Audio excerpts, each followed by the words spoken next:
Hello and welcome to SciLux, the podcast where we talk about scientific developments and technological changes in Luxembourg, and sometimes not. As you know, we're changing a little bit, going back to the roots, but today we're still in Luxembourg, which means we are proudly powered by Research Luxembourg and recording at the Media Center of the University of Luxembourg. And our today's guest is Dr. Torsten Bohn, who is a food chemist and nutritionist by training. Torsten is currently heading the Nutrition and Health Group at LIH, so Luxembourg Institute of Health. He is also an adjunct associate professor at the University of Luxembourg. Torsten, thank you very much for coming today. Good morning and thank you for the invitation. We'll talk nutrition, and I love looking at private lives of scientists sometimes. So what did you eat today in the morning? I had my normal muesli, a bit of water, coffee. I think that's pretty much it, what I have normally. Okay, so that sounds pretty healthy. The muesli is... I would guess it's okay. It's okay, I get my dietary fiber. Okay, good. Yeah, because, I just love the fact that it's very easy to do research and tell people what they're supposed to do. But then the real life, right? I can tell you there's a huge difference. I just came back from another conference. It was in France, in Marseille, and it was about food, and it was food bioactives. And what you get outside in the breaks is completely different from what you teach inside. So sometimes, unfortunately, we don't practice what we preach. But wait, then really the food at nutrition conferences is not really following what you're discussing? I have often realized that. It could be a question of the sponsoring, of the budget that you have. It's often the typical, croissants and coffee, biscuits, sandwiches, very dry, not very green, not many fruits and vegetables. And it really makes you worry, this is something that we normally shouldn't do, but for practical reasons or whatever, unfortunately, it's often the case. Okay, that's actually a very interesting business idea, like better food for conferences where you discuss food, or I don't know. I would think so, yes. And I'm very surprised because normally I discuss coffee at conferences because that's also a very important topic, right? It is, yes. But we have food too. Okay, so let's start with the first question I would have for you, which is, what is healthy diet actually? What do we mean when we say healthy? Healthy means that it should be healthy kind of for body and soul. So it should, of course, contribute to a balanced diet. So that means you should have a varied diet. You should have your fruits and vegetables per day. You should minimize the amount of salt, sugar. Of course, calories are important. You should get all the micronutrients. So all the food that you eat should provide you with all the essential nutrients that you need. That is, of course, proteins, a bit of fat, a bit of carbohydrates, dietary fiber, and then all the essential micronutrients. So in essence, it is something that really makes you able to make it through your day, to provide you with your needs, with your energy need, but not only that.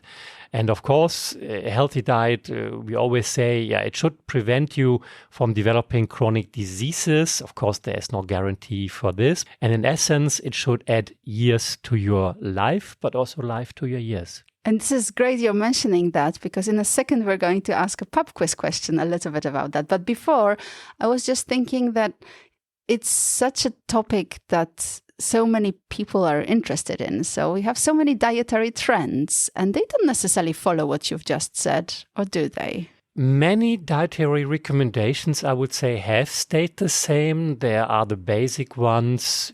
Limit your caloric intake. Don't overdo it with your sugars. Limit your salt. Go for the fatty acids that are healthy. Maybe limit the processed food, especially the processed meats and red meats. I think that has pretty much stayed the same over quite a few decades by now. What is a bit new, indeed, are the many different dietary trends. There are a lot of things that have become a bit en vogue, starting maybe already in the year 2000, give or take, with the Atkins diet, so low-carb diet. That has been a bit maybe a paradigm shift, even though it's still fully discussable how healthy that really is. There have been the Stone Age diet, maybe more going toward back even to a carnivore diet. That is something that is also kind of advocated by quite a few people these days, maybe a reverse trend to the vegetarian diet. So what is really new, I would say, are all these individual dietary trends. There's also this intermittent fasting, which is quite interesting because it appeals not only to the slogan, you are what you eat, but also you maybe are when you eat. In other words, it's about chrononutrition. So the time when you eat something is maybe also important, maybe not to the same kind of essentiality, then the quality of the diet, but also when you eat can have an impact. And these are new trends. And you mentioned also, I think earlier, gut microbiota. This is an interesting topic too. And of course, here also the notion that there's a strong interaction between all the bacteria that grow inside our gut and all the genes that kind of interacts with our own genes and our own gene expression. So we talk about the holobiont. So we are not only us, the human genes, but also the bacterial genes. And in the end, there are even at least the same number of bacteria living in us than we are having human cells. So if you think about it, even from genome perspective, there are more bacterial genes than we have human genes. So we are almost more bacteria than we are human, seeing it from a holobiont perspective. So that's something that has become a bit a new kind of paradigm as well. Then my problem is, as you said, the recommendations stay. So when I see a new diet, and it always is, there is some research in it. So how am I supposed to know, is there real research or is it just adaptation? That is very difficult. Even if you're a scientist, it can be very difficult. First of all, indeed, there are many media reports about many new dietary trends. Tomorrow you see in the newspaper this article, the day after maybe another one that seems to kind of even contradict sometimes the previous one. First of all, like we say in statistics, one swallow does not make summer. So we have to be very careful. Scientific studies need to be reproduced, to be validated, to be falsified. And this is something that is often not done. So you cannot only rely on a single individual study. Often the results are taken out of context. In other words, they were designed to demonstrate something else, and then by accident they find also a nice side effect, and then this is highlighted, but the study was maybe not powered. In other words, not strong enough with the number of participants to really show that effect. So that is one thing that we really should consider. And another one is, again, these things are often taken out of context. Some studies are poorly designed. There are a lot of confounding factors. So often you cannot infer causality because you have an observation, just like people having less hair earning more money. So do you shave your hair to earn more money? Of course, that's nonsense. It's just because people with less hair are typically older. And if you're older in tendency, you tend to get a bit more money compared to your younger years. And these kind of correlations, they can be absolute false and not causal at all. So we have to be really careful about the interpretation. Then we have a lot of facts often that contradict one another depending on the study. So often what we try to do is we kind of bring all this information together and evaluate this together in meta-analysis. And this can give you a more strong idea about if there's really something true, something maybe fundamental behind that new trend. So be really careful with individual studies that are taken out of context and maybe have not been reproduced. But I agree it is very difficult, definitely for the layperson, to differentiate how much science there is behind, because it's even already difficult for us. And there is a lot of money involved as well. And that's the problem, I guess, right? There can be, depending on if you're maybe sponsored by the food industry, and many studies can be. Of course, even if not, it's your own research agenda that's kind of on the stake here. So you really try to bring it out and to publicize your results, which of course is also important. But I would also add a note of caution to all the interpretations. In science, normally you're very hesitant to say, this is really proven, it's 100% like this. It's always a bit fuzzy logic. You have a bit of this, a bit of that. It's often a gray zone. And then the devil is really in detail. What does it really mean? How do you interpret? Maybe this is true for very specific situations, but can you generalize this to all populations, to all people? For example, if you follow maybe this kind of intermittent diet, and for some people maybe it might work, it might be healthy. If you're, let's say, having an office job and you don't have a very strenuous day, you might get away with a coffee in the morning, un café, vai, off you go. But if you're maybe a construction worker and your life is very physically demanding, then maybe this intermittent fasting diet might not be the right thing for you. You would just start your day in a catastrophe, not having enough energy. So the individual situation really needs to be considered. And then, of course, the microbiome as well of that individual. Every person is different. We all have different genes, even though you could say the genes have not changed that much in humanity over the last decades, because they only change, I think, about 0.3% per million year or something like this. So very low changes.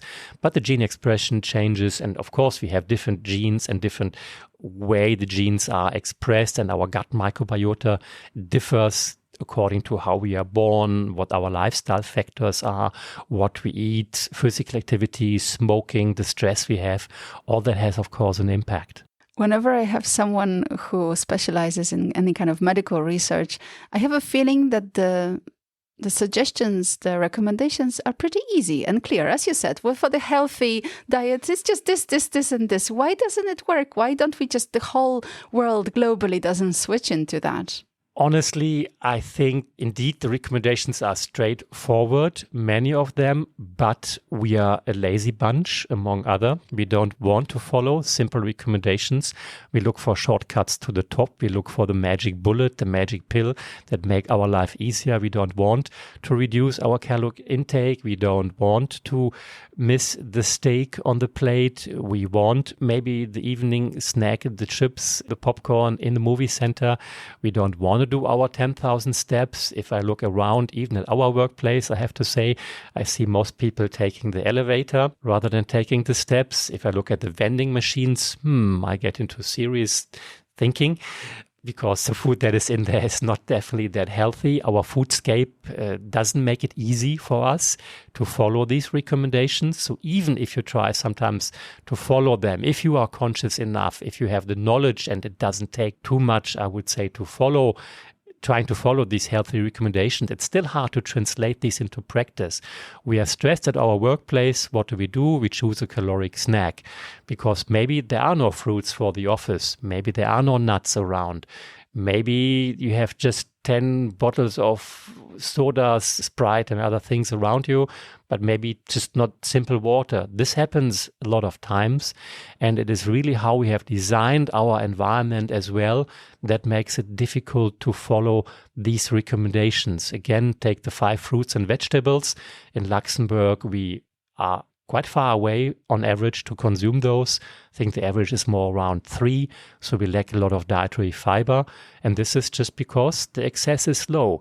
Look, if you go even on a train trip or if you travel, it's very hard to follow these recommendations. I just recall I've been on the TGV again to France, and you know what they say, eat like God in France.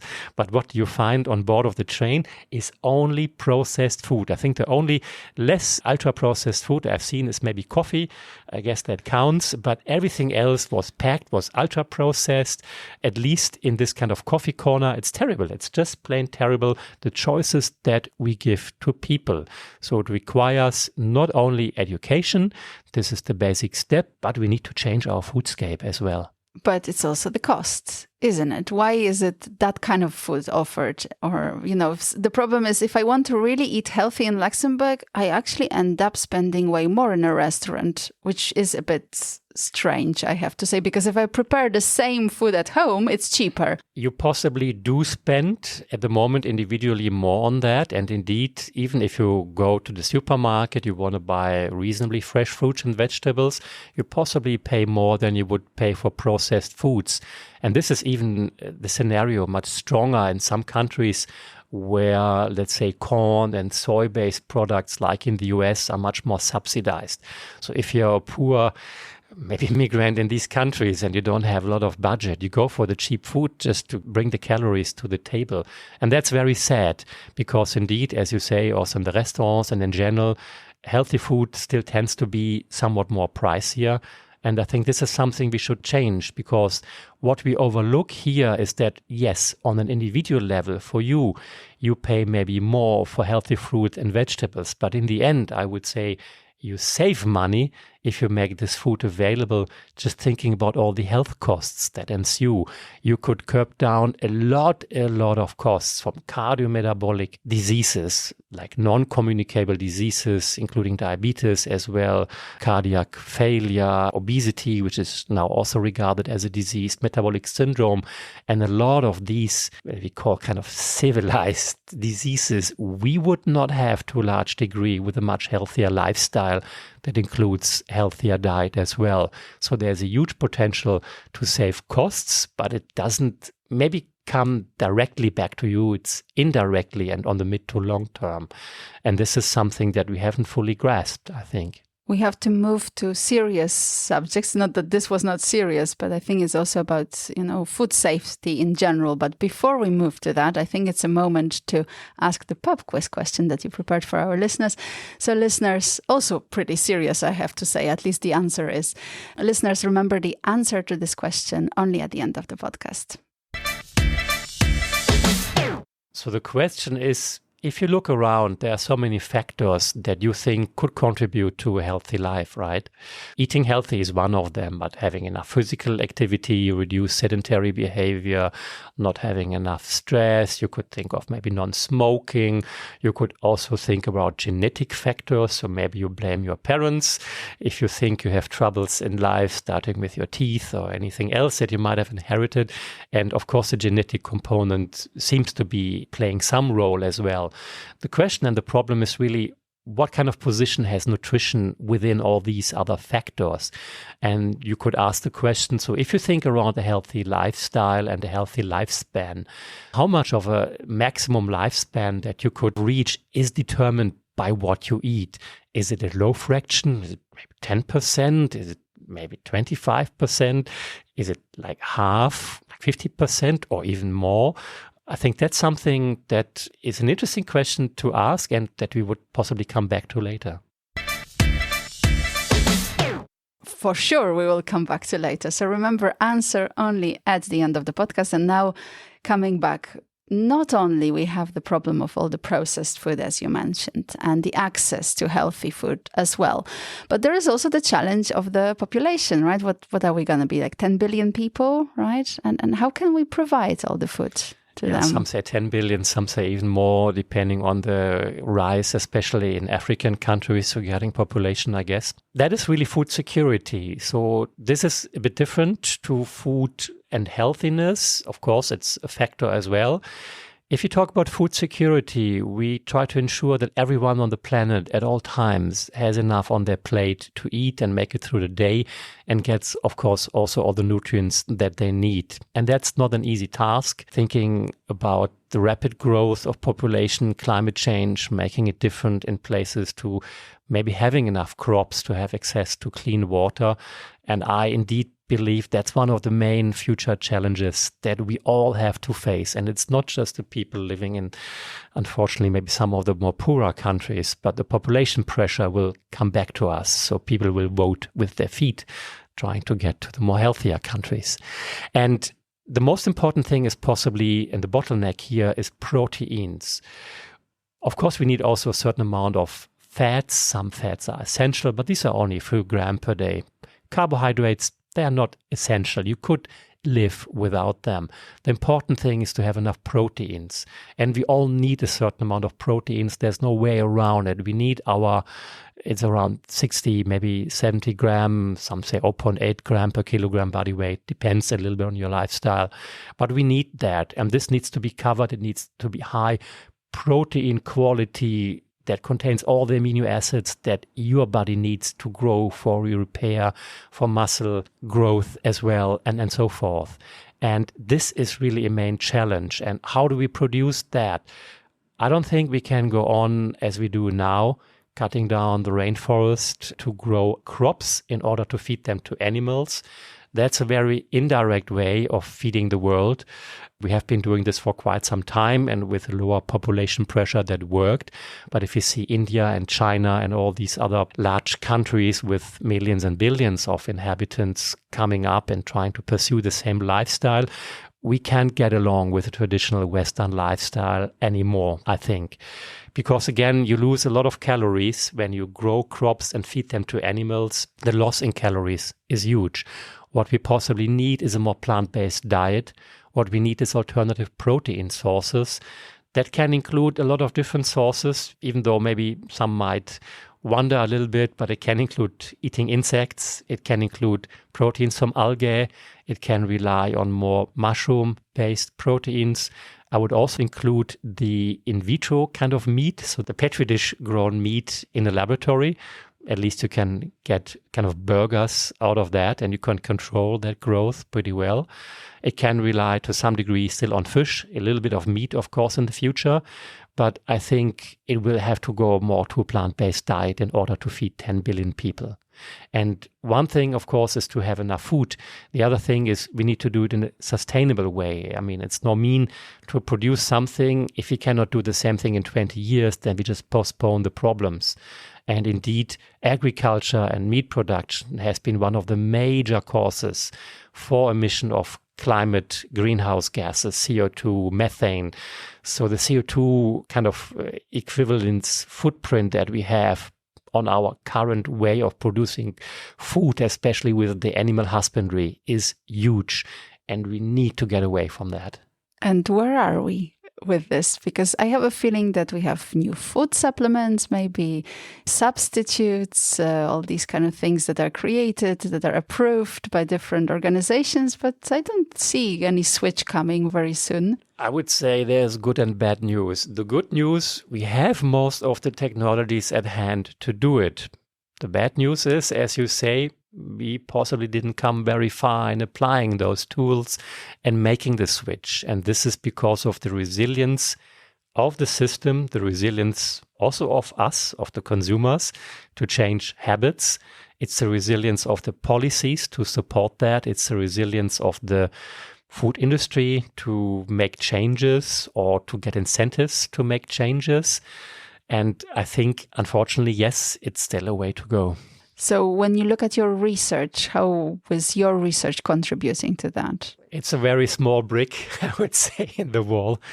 We do studies on essential micronutrients. I mean, on one hand, we study, of course, how micronutrients especially are also linked to healthy dietary patterns. We study in Luxembourg, but also beyond, what kind of elements of a healthy diet are linked to chronic diseases with a focus on cardiometabolic diseases. That should contribute at least to a small degree on our understanding, maybe what is needed, how can we live healthier. We also have these concepts of dietary indices because, often the focus is on one individual element, and maybe you might read or see that consume more magnesium, or tomorrow maybe consume more selenium, or whatever it might be. But the thing is, you have to integrate everything into a more holistic point of view. And with these dietary indices that we're also working on, you should get an overall measure of how healthy your diet can be. And that can give you a more integrative way in really categorizing where you are with your diet. And this exists for the healthiness of diet. It also exists, even there are indicators for global sustainability. And this is something we work to some degree on. Another thing is, this is going a bit maybe into more, I would say, details in not only important to see what you eat, but maybe also the combination of food items, because we have many countries that still suffer from micronutrient deficiencies. That is another global problem still, in addition to food security and protein lack that we will be facing more in the future. But we have a lot of iron deficiency anemia. We have deficiencies still in iodine, in zinc, in other micronutrients too. These are just the main ones. And in order to assure that you can locally, if you have limited means, combine food items. So for example, if you want to improve your iron that you can absorb, combine it with a fruit juice maybe. If you don't have meat, which is maybe the best source to get iron into your system, you have some means at your disposal, also if you're a vegetarian, to bring this iron into your system. And this is all about bioavailability. It's not only what you eat, but the food items that you eat need to be able to be taken up by the body and to be used for physiological function. And there are many elements that can change this. And if you are marginally deficient, like in many poorer countries, then the way how you can combine different food items can make a big difference. So here, for example, we work on provitamin A carotenoids. These are the kind of microconstituents that cause your tomato to have this strong, bright red color, and what forms the orange color of your carrot. And it is important maybe how you process your food, but also if you combine it with a certain amount of fat or maybe certain proteins that can help to make these ingredients available and to contribute to your vitamin A status, especially if you're vegetarian or don't eat enough preformed vitamin A in meat products. So essentially, it's also about how much these things get absorbed, as you're saying. Absorption is one important part of bioavailability. In pharmacological terms, you always talk about ATME. That's a bit a slang kind of abbreviation that stands for absorption, distribution, metabolism, and excretion.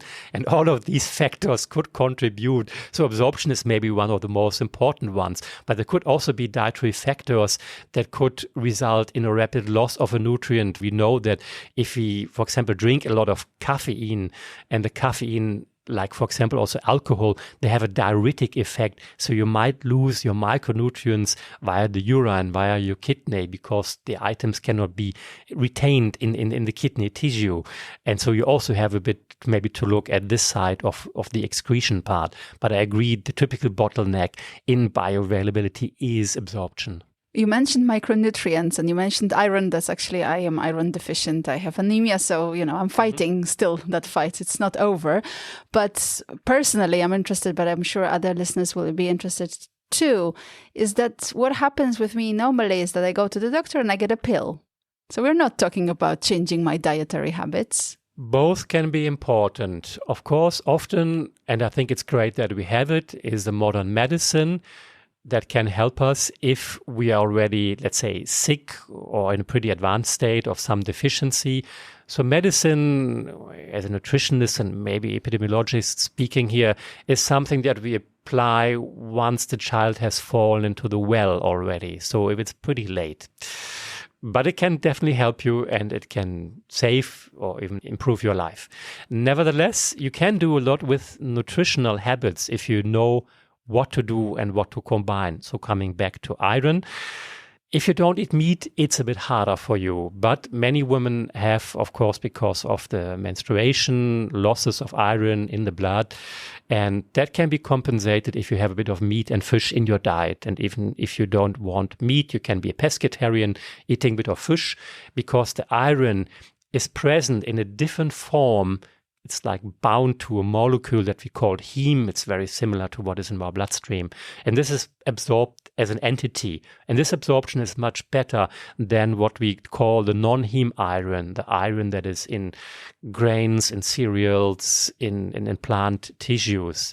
In order to reap more of the iron that is in the plant-based tissue, if you're a vegetarian or don't consume, if you don't have the ability to have meat around you, then you can do what I already said. If you combine it with some acids like ascorbic acid, fruit juice, lemon juice, citric acid, the acidity will help you to liberate the iron, so to speak, and to make it better available in your gut. So the absorption bioavailability will be improved.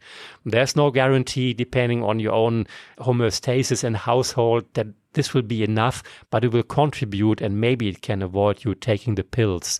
And one more word on the pills. Sometimes pills are drugs. But many pills are also dietary supplements. And dietary supplements, at least under the European food law, are considered as food. So dietary supplements can be part of the food, but of course it's something that should be seen only as something you take in addition to a hopefully healthy background diet. And here we have food supplements, the evergreen, as you call it, right? Oh, we have to discuss it. I'm very sorry. So it's really food? According to the... It is food. The problem that this is sometimes causing is you can see a lot of things that might be stipulated on the label, but you have no guarantee that the things are really in here. The only thing that food supplements need to provide is food safety. That is what is tested. So in other words, there's a focus on toxicology. There are, of course, tests that approximately maybe the amount that is labeled is in here, but these tests are very sporadic and you might be amazed at the amount that you can over or under supplement because the amount that is on the label is not the correct one. Unlike a drug that has to deliver in very small margin the amount that is really given on the label.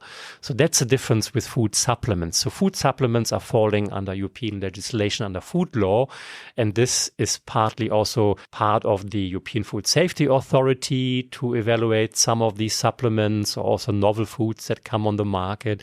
That is all part of food. Do we need them or not? That's a question that is not easy to answer. I would say in a normal situation, if you have a normal balanced diet and if you as an individual fall within the majority of people, if you're not on the extreme side, having for whatever genetic maybe reasons an extreme need for one or the other nutrients, you can do well with a balanced, healthy overall diet. Nevertheless, there may be situations where you want to rely on the extra insurance, as it is sometimes sold, of maybe a multi-supplement, a multi-mineral kind of preparation that maybe gives you a bit the edge and makes sure that you get to your 100% of your recommended dietary allowance or similar. So that can give you a bit of extra insurance, and these multi-mineral, multivitamin supplements are also not that costly. What you should be careful about is these individual high-dosed supplements that may contain only one or very limited number of ingredients, because there you can quickly overdose. And even, as we say in nutrition, too much of a good thing here can also be a bad thing. If you overdose, you can be above what we call the total upper intake level for certain nutrients, and then you might have even adverse health effects. So you should be a bit careful not to take too many supplements, definitely not the individual ones. When I was preparing for the interview today, I also looked at your recent publications, and there were quite a few opinions about something that was called novel foods. And that was completely a rabbit hole for me that I did not visit before. What is that? What are you opinionating on? Novel food is a term that is used by European Commission and that we use at the European Food Safety Authority, in PARMA or short EFSA. This is an association, organization that has to evaluate for the European Commission if foods that are novel on the market, that have not been consumed so far here in Europe, so that maybe is produced by a new company with a new idea and maybe contains some, let's say, some micro-constituent isolated from insects or an algae that was maybe earlier only consumed in China or Japan. And this needs to be evaluated, because if it hasn't been on the market yet, it might be dangerous. It might be a question of food safety related concerns. Maybe there are toxic levels because of the production process in heavy metals or persistent organic pollutants. And this is typically evaluated by EFSA for the European Commission. So their mandate, it is to evaluate these novel foods. And the way they do this is with these opinions. So the opinions are drafted by working groups in EFSA. This is a mixture of EFSA staff and external panel members, external experts that are invited, and then the working groups that draft an opinion, and this goes typically to a panel. I'm personally, for example, part of this NDA panel. So this is novel food, but also food allergens, for example, that are evaluated here, and novel foods. And this kind of constellation of EFSA staff and invited experts, they evaluate if this food product should be, I give an opinion, should be allowed or not allowed on the market. We give a recommendation. We don't say allow or not allow, because this is risk management. We do risk kind of recommendations to the European Commission, but what the European Commission is in the end doing with the opinions, that is up for the people who are really taking decisions based on the laws and so on. But we give scientific support recommendations, and then the rest is question of the use. So the opinions should give a guidance for European Commission what to do with novel foods or with health claims. That has also been, a huge thing in the media. Only EFSA kind of approved health claims are allowed to be sold on the market. So if you have a margarine and it says that this margarine might help you to reduce your cholesterol level and your cardiovascular disease, this is a positive health claim that was evaluated positively by EFSA because there is substance behind it. But many health claims have not been allowed. And a good example keyword microbiota, gut microbiota, are a lot of health claims in this area of pre and probiotics. To my knowledge, on EFSA-based health claims, these have not been approved yet. Okay, and we leave it there, but I was wondering, so this is basically food safety. It's not a question of how highly processed the food is, and you say like, no, please just don't put it on the market. It is mostly food safety. Of course, as I said, we also evaluate as EFSA, as part of being a panel member here, the kind of health claim if there's something to it. So you have to go also, of course, a bit into food quality, and if the food or the ingredients are doing what the health claim is going to convey message-wise. But we also do, for example, opinions on front-of-pack labelings. So maybe you have heard about the Nutri-Score or seen this from A to E, from green to the red kind of label. This is something that at the moment 7 European member states can have on their label. It's voluntary. Companies can use it, but they're not obliged to. And these kind of labels are, in addition, of course, to education and what we do, like a last minute decision help for the consumer at the point of purchase to maybe decide, if possible, for the more healthier one. So if you're between two products, maybe you have, I'm not sure, 2 rice products in your hand. One is labeled D and the other one maybe has a C or B. Maybe this gives an incentive for the consumer, if the price is similar, I guess, to choose the more healthier one. And these kind of front of the pack labels have been also discussed on a European level. At the moment, we are not there yet. We don't have by the European Commission an advice or like a regulation that this needs to be on the label. Europe-wise, at the moment, there are different kind of labels in Europe, the Nordic keyhole in Norway and some other countries, the Nutri-Score in Luxembourg and some other countries. But EFSA has also provided opinions about what should be part of a front of the pack label, what elements. Should it be potassium? Should it be salt? Should it be calories? And this has been also phrased into opinion given to the European Commission, so it's out. But I fear because of the discrepancies between European countries and their way of regarding these front of the pack labels, there has not yet been an agreement on any of those. Well, let's hope that as we have it for washing machines and other appliances, we could also have it for that, because that would really help, for sure. I would say that gives an additional tool. Of course, these tools are never perfect. For example, the Nutri-Score, again, you have to live with information that is on the label. And for that, it has been criticized, earlier. Take just, for example, Coke Zero, which had the same kind of implication of healthiness according to the Nutri-Score, maybe as a fruit juice. But in fruit juice, you have all these micro-constituents there that are not on the label. So they cannot go into the Nutri-Score and can contribute to maybe a more healthy kind of evaluation. So you miss a lot of information that is not on the label, and there are only a few elements that by law have to be on the food label. So there are always a lot of inherent limitations. But as we also say, the perfect should not be the enemy of the good. What about scientific targets? Is there something on the European level for changing into healthy nutrition on the European level, anything like that? This is a bit more about politics. It's a bit less my daily bread. I would have to say not that much from what I can tell that really would help us, I think, to drive toward a more sustainability aim or to more healthiness. There have been, of course, some very well, I would say, regarded reports. Take the Eat Lancet paper, that was a landmark paper that kind of listed what we should have to do in terms of changing our diet to be more sustainable by, for example, 2050, how many diseases we could prevent if people would switch to predominantly plant-based diet. So there are recommendations out there. And of course, this includes also the World Health Organization, maybe the Food and Drug Administration in the US and some other ones.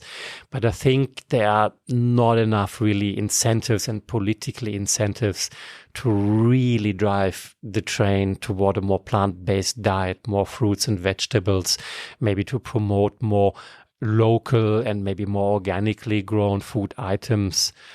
There is definitely some good room for opportunity here, I would say. let's leave the politics to the politicians and other specialists in the field and move back a little bit, because I think we discussed most of the subjects I wanted to discuss, but we didn't really talk much about vitamins. So then micronutrients, vitamins, I'm completely zero when it comes to those definitions. So just please be clear. Is that the same? Is it different? And how does it kind of combine? So first of all, one has to say that nutrients is something that is essentially needed. In other words, if you take a polyphenol that is maybe marketed as a food supplement, that is strictly from a nutritional point of view not a nutrient. A nutrient is essential. If you don't consume it, you die. It's that simple as that. So what are nutrients? There are macronutrients and there are micronutrients. The macronutrients are proteins, fats. Typically, we count also carbohydrates, even though they are not strictly essential. That's a little bit a tricky thing. Often you might also argue whether dietary fiber is a nutrient, but since it's not essential, I would say it's not strictly a nutrient in that sense of the definition. And then we have the micronutrients. These are, on one hand, the vitamins, as you said, but we also have the minerals that include also the trace elements. Minerals is something that you need in slightly larger amounts than the name implies for trace elements. Take, for example, magnesium, calcium. We need them for energy metabolism. Calcium, we know it for building healthy bones, present in dairy products, for example, and in reasonably high amounts. Trace elements, we talked about iron. That would be a trace element because we knew that we know only very small amounts. Typically, even a few milligrams per day would cover the needs. And then we have the vitamins. So the vitamins, they can be water soluble, they can be more lipid-based vitamins, the lipid one like A, D, E, and K. And then we have the large group of B vitamins and also vitamin C that are the more water-soluble ones. And these are, of course, likewise also essential. Like for the trace elements, we need very low amounts. It can range even from microgram to milligram. Vitamin C is maybe the most well-known one, possibly, where we need also fairly large amounts, around close to 100 milligram per day, 75, 100 milligram. And that you can get from citrus fruits, for example. We know from earlier days that lack of these vitamins can be pretty brutal. Take the seafaring times in the, let's say, medieval ages or even a bit later, where people went out to sea, didn't have a refrigerator, you didn't have many fresh fruits and vegetables, and then people started to get all these terrible symptoms from falling out teeth to bruises and muscle atrophy and all that. And all this was because of lack of vitamin C. And this prevailed until people really discovered that maybe a fruit juice or maybe fermented products like sauerkraut that you even can transport and that you can store better at room temperature can prevent many of these diseases. So the idea that certain micronutrients are essential in addition to the macronutrients is not that old, and the last vitamins have only been discovered around 80 years ago or so. And it took a while to really, of course, also establish what is really essential, what you can live without, and what is really needed. And maybe the search is not completely over, but yeah, for the moment, this is a bit the definition that we have around micro and macronutrients. Now I will finally know. This is brilliant. But there is one more question about it. There are sometimes numbers after. And when I was reading one of the publications, there was something, a vitamin I did not know about, A5. So what is the number about, first of all, and what is A5? The vitamin A5 concept is not yet maybe unanimously accepted, I would say, but it is an indication that there might be a new vitamin out there that we haven't considered so far. First of all, it falls into the vitamin A category because it's very similar in structure to vitamin A or transretinoic acid. And the numbers can indicate that there are maybe differences in the structure, but nevertheless that they fulfill a different purpose. So for vitamin A, for example, we know that we need it to prevent night blindness. So if you don't eat enough vitamin A in preformed vitamin A, such as in meat or in form of provitamin A carotenoids, you develop over short or long problems with your eye, dry eye, but also night blindness. And the new concept of vitamin A5 is something that acts slightly differently. So this vitamin A binds to a receptor on a cellular level. This receptor is linked to the expression of certain genes. It can react to your environment. It can, for example, be linked even to cellular differentiation, to the immune system. And there are some indications out there that this kind of mechanism, specifically we talk about the receptor that is called RXR, retinoid X receptor, that this is a ligand for that receptor that was previously unknown, undetected. And we know that these receptors are involved in a lot of important metabolic pathways in the human body that might also be linked to cognitive effects. Especially RXR can bind in form of dimers to other partners, and these are then linked to a lot of physiological actions. So to keep a complicated story short, this is something that is fairly new. We think there is definitely something to it. It warrants more research, but there may be more than the traditional vitamins that are also essential, and we haven't been fully discovered that yet, because on one hand we need very small amounts of it because it is in food items that are already recommended to consume, like fruits and vegetables. And also, last but not least, it's not as easy nowadays to do human studies anymore like it was in the past. I mean, we know about these terrible studies done in war times and people were kept deficient on purpose. It's, of course, absolutely no-go nowadays for good reason. But we need to find other ways, other models, or maybe animal models to kind of bypass this kind of lack of direct proof that we are having. And that's often not a simple task. Of course. So I basically assume that next time we meet, we will have a whole episode about A5, at least, because I did not expect that there will be so much to it, but there is a lot. And for sure, there's a lot going on as well. And I can't wait to discuss it again. But now is the time I think everybody hears to wrap up. So we're going back to the pub quiz question. And I hope that the answer to this pub quiz question will leave you with, I think I will just go back to the beginning and really listen very attentively what I'm supposed to eat, because it's so important. So what was the question and what is the answer? So the question was, considering all the other lifestyle factors and your genetic factors that you carry along with you, how much do you really think is nutrition important regarding fostering a healthy lifestyle, as, for example, exemplified by your lifespan that you can reach?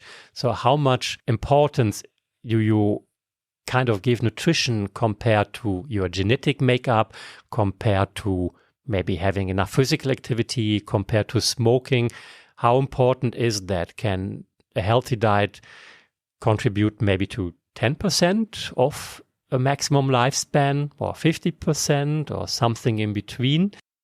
And of course, the answer is just a good estimate or an educated estimate, but we have some means to at least differentiate the importance of the background, of the genetic background, and environmental factors at first.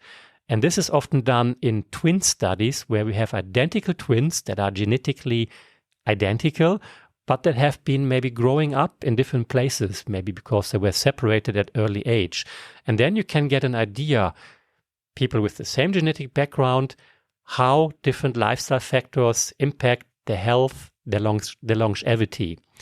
And based on these estimates, we find that only 25% of your longevity, of your age that you can reach, is determined by your genes. So if you want to blame your parents, yes, you can do that to some degree. A quarter of your lifespan is determined by your genetic background. That means the rest must be, and that's 3/4, determined by environmental factors. So what are these factors? And there are different studies that you compare, people having different diets or different physical patterns, how many life years you can kind of gain. And in a somewhat simplified way, you might give a similar importance from what you see in the literature to avoid smoking, to have enough physical activity or prevent too much sitting activity, which is similar. and a healthy diet. And I would say these three are more or less equal. Of course, you can argue, well, there are other stress factors, there are persistent organic pollutants, and then so forth. But if you take maybe these three main ones, you come up that they're equally important. So if you split your 75% that you are left with, you can guesstimate that a healthy diet can contribute around 25% to a healthy lifespan that you can reach. On one hand, it's not the majority. Other factors arguably are as important as nutrition as well, but it's not something that is unimportant. So you can determine the other environmental factors as well, and you can determine what you eat to a decent degree at least. I think it's extremely important. It's enough to think that you would live 100 years. If you take off 25%, it's a lot, right? It's a lot. I mean, funnily enough, there have been these studies on mice that have been put even on calorie restriction, then you can further boost your lifespan.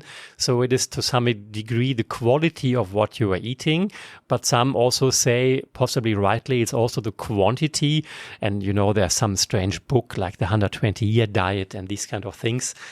Of course, that's difficult to reproduce what's done in the lab. In the lab, these mice have been put on a diet that was 30 or 40% calorie restricted. You can't do this with a normal human being. It wouldn't work. It wouldn't possibly be healthy. It would impact your healthiness, psychology, your libido, your bone mass density, you name it. But a slight reduction, I would say, in calorie intake has been shown, at least in the midterm, to show some benefits. It kind of makes your cells maybe more resilient, more stress resistant. So there are really changes on a micromolecular level, so to speak, in the cells. And maybe a way around that is this kind of intermittent fasting that has been advocated. Some people do this already for religious reasons. If they do Ramadan, you do a sort of intermittent fasting. Some other ones don't eat in the morning, so they have this 16-hour window that they're not eating compared to the 8-hour windows of eating. And maybe that's an elegant way around it. Again, coming back to the example of the construction worker, it might not be the right diet for everyone, but for some people it works. I know, for example, my wife is doing that, and she doesn't eat much in the morning, and you start eating at noontime, and then you continue to eat until the evening. And there are studies indicating that that could also contribute to healthiness and to longevity. But again, it's a question, does it really fit to your lifestyle? Can you do it? That's really an individual question. Yes, and be careful with everything people tell you about the next new dietary trend, because, well, first of all, sit down, analyze the studies. If there are studies, look for them, right? Who did it? Why? What was the sample? We always talk about it, science. It's important to see how many twin studies are always very, very interesting because of what you just mentioned. And yes, and maybe write to Torsten and ask him, is this good? Can I do this? Yeah, I don't know if you have enough time to reply to people, but you're out there. And you're also, do you actually check all the new fads of the dietary trends and stuff, or you just kind of switch yourself off from this? It's impossible to check everything because there's so much out there, and so many books and new trends. It's mission impossible to follow them all. We try to, of course, stay tuned a bit what's going on, what are the main tendencies. We have a look into that, we discuss it. But for many of these new things that are out there, there is very little evidence to really prove it. So maybe some people advocate something, there are often these case reports based on individual statements that people felt better after having done this, after having done that. But as again, we say in the statistics, the one swallow that doesn't make a summer, an N of one does not tell you anything. It may indeed have been working for that one person, but we need to replicate things on a population scale. We need to falsify it in another setup. And only then scientifically we have some body of evidence that there's really something behind it. So I would always say people should be careful. Don't fall for the first best trap that might promise you an easy shortcut to the top, as we say in mountaineering as well. There is no shortcut to the top in most cases, and you have to do it the hard way, which is an overbalanced, healthy diet. There is no magic bullet, no magic supplements that provides you longevity or a way around that kind of healthy, balanced diet. But again, there might be also new trends that actually seem to work or might work for some people. As you said, for intermittent fasting might be the case. So we are not discarding everything either, right? But just, be careful as usual. And what remains is to thank you so much for coming today. Thank you again for the invitation. And this is it for today. Don't forget to subscribe, to follow us. We are present on practically almost all social media where we're promoting the episode, also talking about science. Yes, just guest if you have someone that you would really like to hear on the show. And if you want to support us more, we are also on Patreon. This was Silex, and my name is Hanna Siemaszko.